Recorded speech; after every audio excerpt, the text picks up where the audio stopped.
اور آقا فرماتے ہیں اللہ کی طرف سے فرشتے یہ میسج لاتے ہیں القیم علیہا معان الی یوم القیامہ، کہ جو اس بچی کی نگہداشت کریں گے، جو اس کا خیال رکھیں گے، جو اس کو شفقتوں محبتوں سے دیکھیں گے، خواہ باپ ہو یا چچا ہو یا نانا ہو یا دادا ہو یا خاندان کے خیش و قارب ہو، کوئی بھی ہو، جو اس کا خیال رکھیں گے، اس کی خدمت کریں گے، تو سمجھو کہ اس کی خدمت کرنے والا خدمت کر کے اپنا بھلا کر رہا ہے۔ معان الی یوم القیامہ، یہ بچی اللہ کی مدد لے کر آئی ہے، جو خدمت کرے گا مدد قیامت تک اس کا نصیب بنے گی۔ اللہ کے محبوب نے میری بہنوں اتنا اونچا مقام بتایا۔ پیدا ہوتی ہے تو بچی برکتوں کے ساتھ پیدا ہوتی ہے، رحمتوں کے ساتھ پیدا ہوتی ہے، اور اس کی خدمت کرنے والوں کے لیے بشارت دے دی آقا نے کہ اللہ کی مدد ہوتی رہے گی، اور خدمت تو قیامت تک نہیں کرے گا نہ کوئی بھی، بچی جب تک رہے گی تب تک کرے گا، مگر مدد کا سلسلہ قیامت تک نسلوں میں جاری رہے گا، کیونکہ ایک کمزور جان پر تم نے شفقت کی ہے، رحمت کی ہے، محبت اور مرفت سے اس کو نوازا ہے، چاہت سے نوازا ہے، اس کی ضروریات کا اہتمام اور اہتمام کیا ہے۔ یہ اللہ کے حبیب علیہ السلام نے فرمایا۔ اس کے بعد جب بڑھتی ہے، اب اس کی شفقت اور رحمت کی کیفیت کیا ہونی چاہیے؟ اللہ کے محبوب ارشاد فرماتے ہیں جو اپنی بچیوں پر شفقت کرتے ہیں، ان کو پالتے ہیں، ان کو کھلاتے پلاتے ہیں، ان کی تعلیم کا بندوبست کرتے ہیں، جب وہ بالغ ہو جاتی ہے تو مناسب جگہ ان کی شادی کر دیتے ہیں، رشتہ کر دیتے ہیں، تو کیا ہوگا؟ ایک عورت معاشرے کے لیے وبال بنی ہوئی تھی، مگر کرم کرنے والے آقا نے کرم کیا تو اس کو اتنا اونچا مقام دیا کہ فرماتے کننا لہو سترن من النار، وہ جو باپ شفقت کرتا رہا، محبت کرتا رہا، عنایتوں سے نوازتا رہا، یہاں تک کہ اس کی دیکھ بھال کر کے شادی کر دیا، حبیب پاک فرماتے یہ بیٹیاں کل قیامت کے دن دوزخ سے اس کے لیے آڑ بن کر ٹھہر جائیں گی، اللہ کے حضور عرض کریں گی مولا ہمارے باپ نے ہم پر شفقت کی ہے، ہماری ماں نے ہم پر شفقت کی ہے، ہمارے رشتہ داروں نے ہم پر مہربانیاں کی ہے، مولا ہم پر انہوں نے جو محبتیں کی ہے، ہم کو ہمارے لیے اچھا جوڑا انہوں نے منتخب کیا، ہم کو ازدواجی زندگی سے انہوں نے وابستہ کر دیا ہے، اے اللہ یہ دوزخ میں جانے نہ پائے، ہم تیری بارگاہ میں سفارش کرتی ہیں۔ یہ بچیوں کا مرتبہ دنیا میں کچھ نہ تھا، قدموں سے نیچے رون دیے جانے کے درجے میں بھی نہیں، گلے میں ڈال کر دفن کر دیے جانے کے قابل سمجھی جا رہی تھی، مگر آقا نے اٹھایا تو اتنا اٹھایا، اونچا کیا تو اتنا اونچا کیا، کل قیامت کے دن دوزخ کے گلے میں جانے سے بچانے والیاں بنا دیا۔ ہاں کیا نصیب ہے، کتنا بلند کیا ہے رحمت للعالمین نے آپ کو۔ اور سنو جب شادی ہو جاتی ہے تو کتنا بلند کر دیا۔ اللہ کے حبیب علیہ السلام فرماتے ہیں المرأة اذا صلت خمسها وصامت شهرها واحسنت فرجها واطاعت بعلها فلتدخل من اي ابواب الجنة شاءت۔ اگر لڑکی شادی کے بعد اب وہ بیوی بن گئی ہے، ویسے تو بیوی کے مقام کیا ہے؟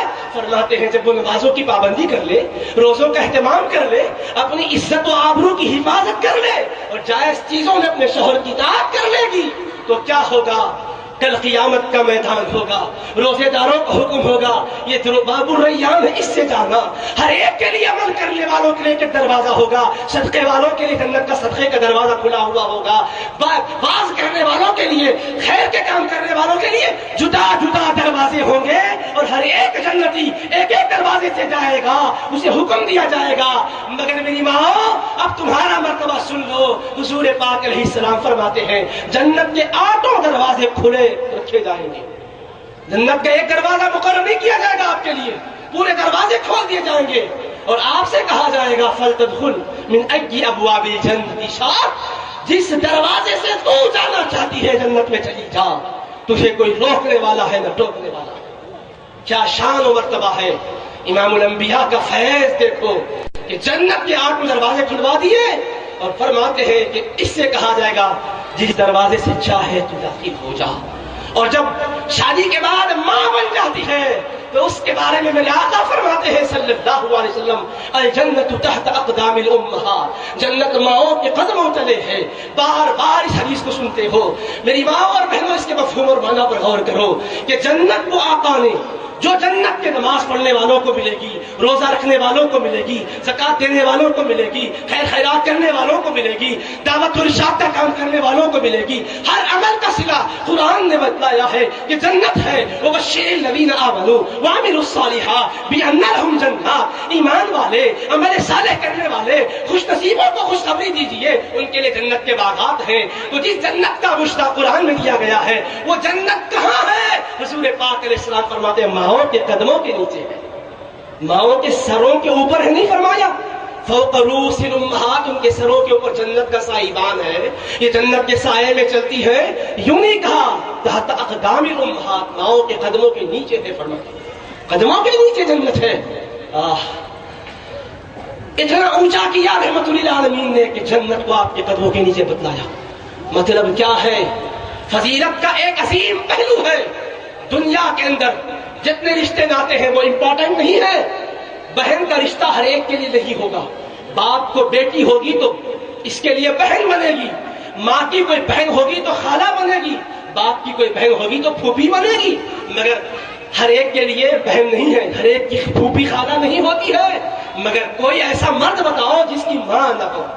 حضرت عیسیٰ علیہ السلام کے باپ تو نہیں ہے، مگر بی بی مریم ان کی امی جان ہے۔ تو گویا اللہ نے حضرت آدم علیہ السلام کے بعد، حضرت حوا کے بعد یہ سلسلہ طے کر دیا کہ کوئی بچہ بغیر ماں کے نہیں آتا۔ تو کوئی بھی مرد، چاہے وہ قائد ہو یا عالم ہو، چاہے حاکم ہو یا محکوم ہو، چاہے عام ہو یا خاص ہو، چاہے شاہ ہو یا گدا ہو، چاہے وہ جاہل ہو یا پڑھا لکھا ہو، جو بھی ہوگا مرد، اس کے لیے ماں ہونا ضروری ہے۔ تو اس کی جنت کو اللہ نے ایک عورت کے قدموں کے نیچے کر دیا، حضور کے فرمان کی وجہ سے۔ اتنا اونچا مقام، اتنا بڑا درجہ۔ اور پھر آخری بات سنیے، یہ جو فضیلت اللہ کے محبوب نے بتلائی ہے کہ ماں کے قدموں کے نیچے جنت ہے، اس میں بڑی ذمہ داری بھی ہے کہ قدموں کے نیچے جنت ہے تو اپنے بچوں کو دوزخ میں نہ بھیجنا، اپنی بچیوں کو جہنم کے حقدار نہ بنانا۔ جنت کہیں اور سے لانے کی ضرورت نہیں، وہ تو تمہارے پاس ہے۔ اچھی تربیت کرو، اچھی تعلیم کا نظم کرو، اخلاق حسنہ کی تعلیم دو، خود بھی اسلام کے احکام پر عمل کرنے والی بن کر رہو۔ تم جب ان کی تربیت صحیح نہج پر کرو گی تو تمہاری اولاد دوزخ میں نہیں جائے گی، جنت میں جائے گی۔ اگر تم نے کوتاہی کی، قیامت کے دن اگر ان کو دوزخ کی طرف بھیجا جائے گا تو تم سے بھی پوچھا جائے گا، یہ تمہارے بیٹے اور بیٹیاں جو دوزخ میں جا رہی ہیں، ان کی جنت تو تمہارے قدموں کے نیچے تھی، تم نے کیوں تب توجہ نہ کی تھی؟ کیا جواب دیں گے پھر؟ تو عزیزان محترم، قرآن کریم، احادیث شریفہ نے بڑے مراتب اور مقامات بیان کیے ہیں۔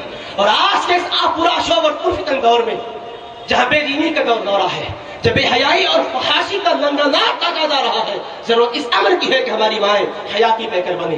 اسلام کے احکام پر کیے جانے والے اعتراضات یہ بالکل ایمان کو برباد کرنے کے لیے پیش کیے جاتے ہیں۔ آپ متاثر نہ ہو، اگر سمجھ میں نہ آئے تو صحیح فکر رکھنے والے علماء کرام سے پوچھیں۔ الحمدللہ ہمارے دکن کی سرزمین زرخیز سرزمین ہے، علماء کی سرزمین ہے، اولیاء کی سرزمین ہے، اور ایک انتہائی معروف و مشہور مقبول بارگاہ مصطفیٰ درسگاہ جامعہ نظامیہ موجود ہے، جہاں کے مفتیان کرام کی علماء اعظام کی سرپرستی حاصل ہے۔ علمی اعتبار سے دوست میری بہنوں، پروپیگنڈوں کا شکار ہرگز نہ ہو۔ ایک پروپیگنڈا جو کیا جاتا ہے مثال پردے کے حوالے سے، یا عورت کو قید کر دیا گیا، پردے کی پابندی لگا دی گئی۔ میری ماں اور بہنوں، یہ پردہ تمہاری عظمت کی حفاظت کے لیے ہے، تمہارے تقدس کی حفاظت کے لیے ہے۔ تم اپنے باڈی پر نگاہ دوڑاؤ۔ انسان کو اللہ نے جو پیدا کیا، اس کے چہرے میں آنکھ بھی ہے، ناک بھی ہے، ہونٹ بھی ہے، رخسار بھی ہے، کان بھی ہے، ہاتھ پاؤں سب کچھ ہے، لیکن پورے وجود میں سب سے اعلیٰ حصہ اگر ہے تو وہ کون سا ہے؟ دل کا ہے۔ اگر ہارٹ پر اٹیک ہوتا ہے تو آدمی کے لیے مشکل ہوتی ہے۔ ہاتھ کٹ گیا تو جی جاتا ہے، ناک کٹ گئی تو جی جاتا ہے، آنکھ متاثر ہو گئی تو جی جاتا ہے، مگر ہارٹ پر اگر حملہ ہونے لگتا ہے تو بالآخر وہ دنیا سے اس کے رشتے حیات ختم ہو جاتا ہے۔ دل جو انسان کے لیے مرکز حیات ہے، اس کو اللہ نے کہاں رکھا؟ ناک کی طرح دکھنے والا نہیں بنایا، ہاتھ کی انگلیوں کی طرح ظاہر ہونے والا نہیں بنایا، اندر چھپا دیا باڈی کے اندر۔ تو جس کو چھپایا گیا ہے، اس لیے نہیں کہ وہ کمزور ہے، اس لیے کہ وہ عظمت والا ہے، اس لیے کہ وہ شان والا ہے۔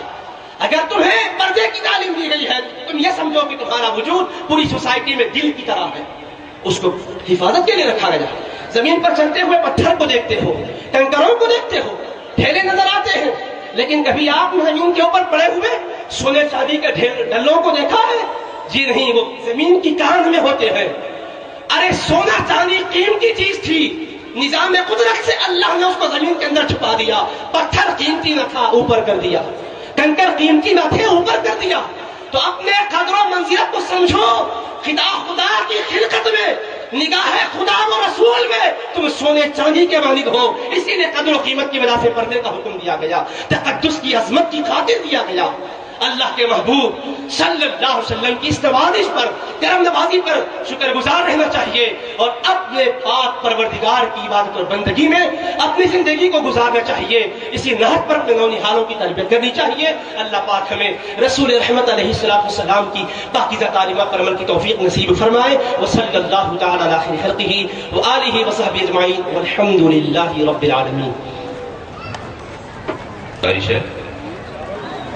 نحمده ونصلي على رسوله الكريم، اما بعد، اعوذ باللہ من الشیطان الرجیم، بسم اللہ الرحمن الرحیم، ورفعنا لك ذکرک۔ حضرت علماء کرام، نقیب ملت، میری عزیز بہنوں،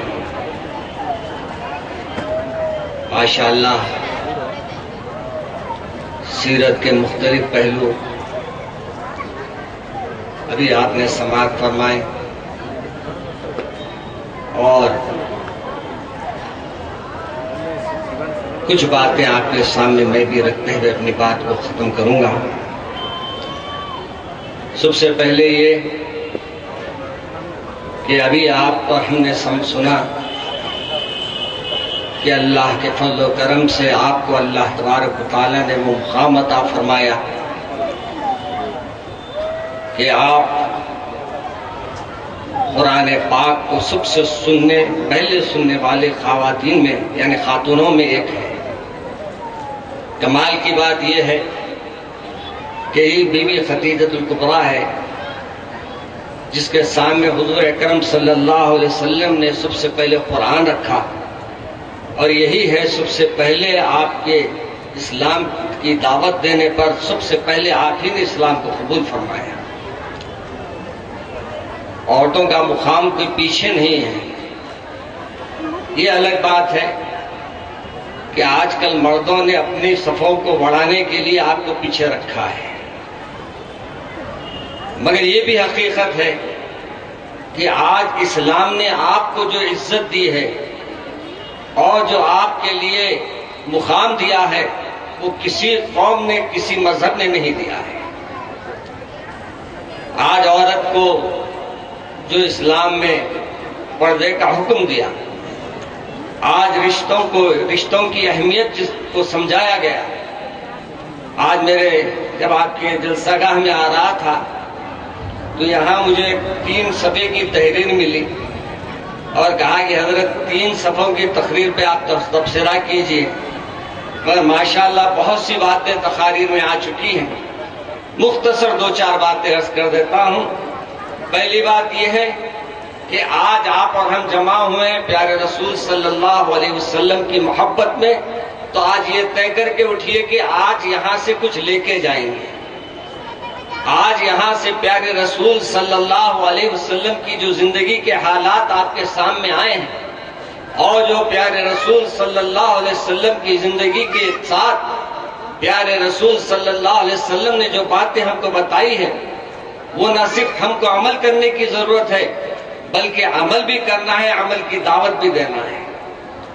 میرے عزیز بہنوں، آج مصیبت یہ ہو گئی ہے کہ ہر کوئی اپنے کو پارسا سمجھتا ہے، میں اچھی ہوں۔ جب انسان اپنے آپ کو اچھا سمجھنے لگتا ہے تو یقیناً دوسرے کو برا سمجھنے لگتا ہے۔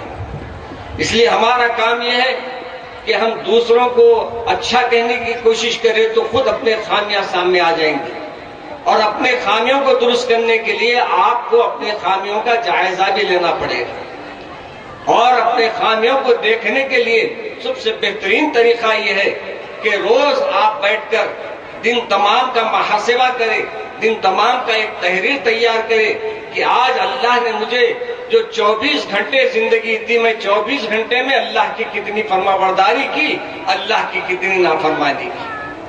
اگر نافرمانی کیے ہیں تو توبہ کر لیجئے، اللہ کے سامنے گڑ گڑائیے، اللہ کے سامنے اپنی خطاؤں کے معاملے کو سامنے رکھیے۔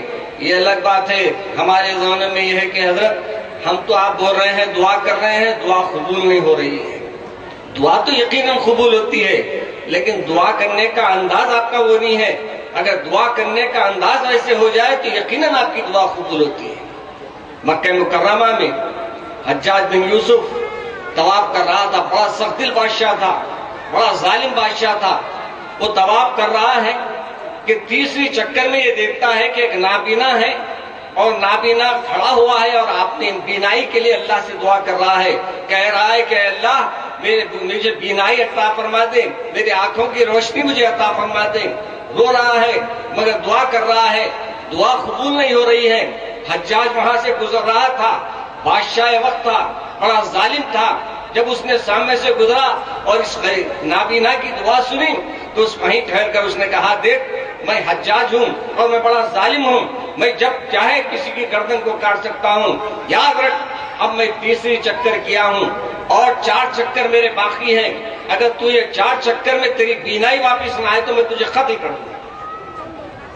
اس نے کہا کہ اب تو بینائی گئی تھی، اب تو جان بھی جانے والی ہے، بجائے اس کے کہ دعا میں دل نہیں لگا رہا تھا، دعا میں دل لگانا شروع کیا اور دعا میں ایسا دل لگایا کہ 4 چکر اس نے جب مکمل کیے تو اللہ نے اس کی آنکھوں کی روشنی سے عطا فرمائی۔ معلوم یہ ہوا کہ دعا ہماری ضرور ہوتی ہے، ہاتھ ہمارے یقیناً اٹھتے ہیں، لیکن ہاتھ اللہ کے طرف اٹھتے ہیں، ذہن ہمارا کوئی اور کام کرتے رہتا ہے، دل ہمارا کوئی اور کام کرتے رہتا ہے۔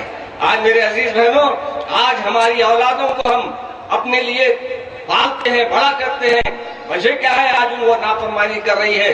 وجہ ابھی مولانا نے آپ کے سامنے بتائی نا کہ ہم اولاد کو پیدا تو کرتے ہیں، ان کو تعلیم تو دیتے ہیں، مگر ان کو اللہ کا خوف ان کے دلوں میں پیدا نہیں کرتے، اللہ کی محبت ان کے دلوں میں پیدا نہیں کرتے۔ پیدا بھی کیسا ہو، ہم خود 8 بجے تک سو رہے ہیں، ہم خود اگر اللہ کی نافرمانیوں میں دن تمام ٹی وی دیکھتے بیٹھیں گے اور وہ کہیں گے فلاں صاحب ایسی اچھی ایکٹنگ کیے، فلاں صاحب ایسا کیے۔ پرسوں ہمارے نقیب ملت نے تو بہت اچھی گفتگو کی ایک صاحب کے سلسلے میں۔ یہ موذیوں کا بھی الگ رہتا ہے، ان کے ساتھ رہنے والے بھی کم موذی نہیں ہوتے ہیں۔